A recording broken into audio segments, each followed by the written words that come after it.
Fran. Hi, how are you? And thank you so much for having me and for doing this. We are thrilled to have you with us today. Thank And you. on behalf of the Beljanski Foundation, I would like you to welcome you to this very special event. And thank you again for joining us. My absolute pleasure. I'm thrilled to be here. You, as a celebrity, you have reached, a vast audience. Now your message benefits many. And yet, the number of cancer keeps creeping up. We have to get out of the big business chemical business, chemical companies. It's so pervasive. It's in our food, it's in our water, it's in the air, it's in the soil, it's in all of our personal care items, it's in all our cleaning and gardening things. And that's just, it's in our fabric, it's in our clothes, it's in our home furnishings. And unfortunately, they have very deep pockets and they pretty much own our legislators, which is why nobody's talking about getting out of that business, which is why even during this COVID, not one person got on TV and said, let's use this as an opportunity to get healthy. Let's use this as an opportunity to stop eating processed, to start eating organic. So, what brought you to make the connection between toxins and cancer and led you to become a champion of a toxin-free way of life? That's a great question, and thank you for asking it. I feel like there isn't enough focus put on why we are getting sick. And we need to pivot our thinking to asking that question.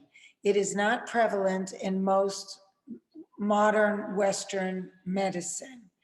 And my concern, the more I spoke and the deeper I got into shaping the vision for the Cancer Schmancer Movement, is understanding the connections between environment, lifestyle, how we live basically equals how we feel. But beyond that, just looking at causation. Nobody is really looking at causation. They're treating the breast or the testicle or, the heart, but nobody is looking at, well, wait, does that person have heart disease because they have bacterial overload in their mouth or a root canal that's on the heart meridian? Are they, simple things even like if you're suffering from acne or any kind of skin problem, they always give you an antibiotic or something to deal with the skin, but skin is liver. Why aren't they looking at what is going on with your liver and how are you taxing your liver that it's showing in your skin this way? And so there are systems within systems of the body that is somewhat very much practiced in Asian medicine. Yes. And I think we need to start adapting that more and more. I don't know how long it's going to take the medical community to really start teaching this in medical school.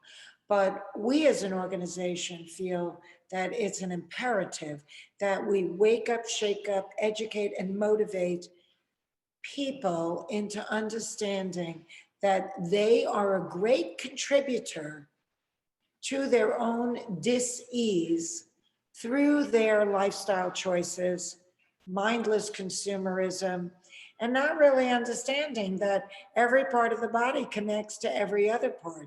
So if you're having any kind of mental problems, whether it be simple anxiety or depression, or even things like, Alzheimer's or dementia, it behooves you to look at your gut because gut is brain.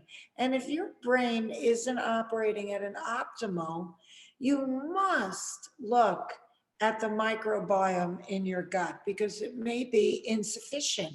Likewise, if your immune system isn't working well and you're getting sick a lot, you have to look at what's going on in your gut, because gut is also immune system. So, this is a very complex machine, and we're not really treating it with the understanding of its complexity. That's why it is so important to be able to provide to those holistic doctors and oncologists the tools that they need to help boost your immune system and put you back in good shape.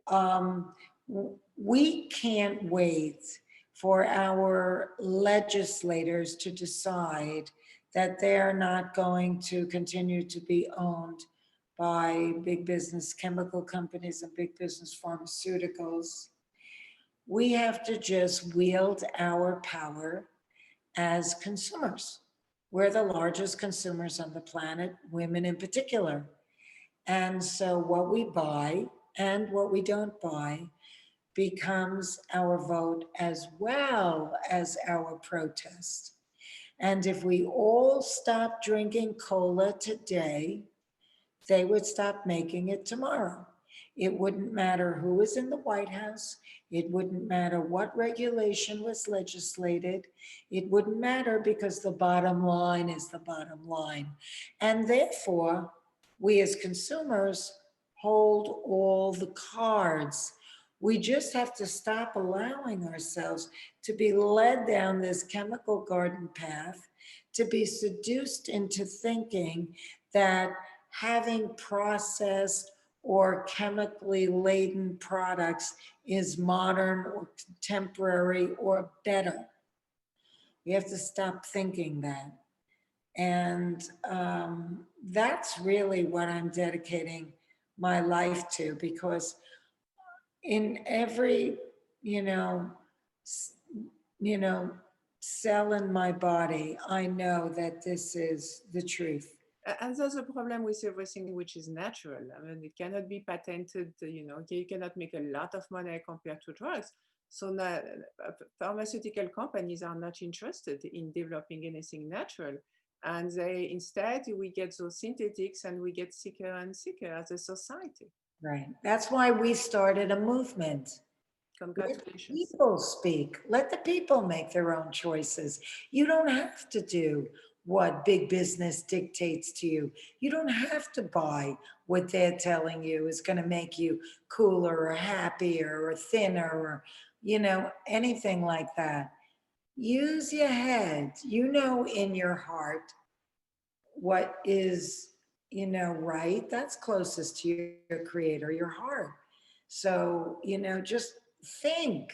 It's so obvious, and there's no downside to living a clean and healthy life. Do your research, and science is something which is constantly evolving. So it's not, they are telling you at some point that your appendix is for nothing.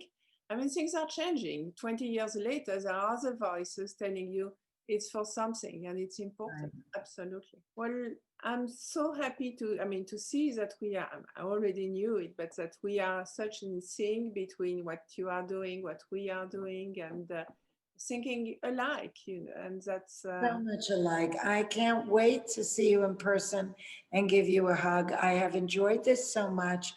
I love everything about you, including your accent. Thank you so much. Thank you, and be well and long life. Thank you. You too. Thank you to you and your organization, and congratulations of the good job that you are doing at spreading the information.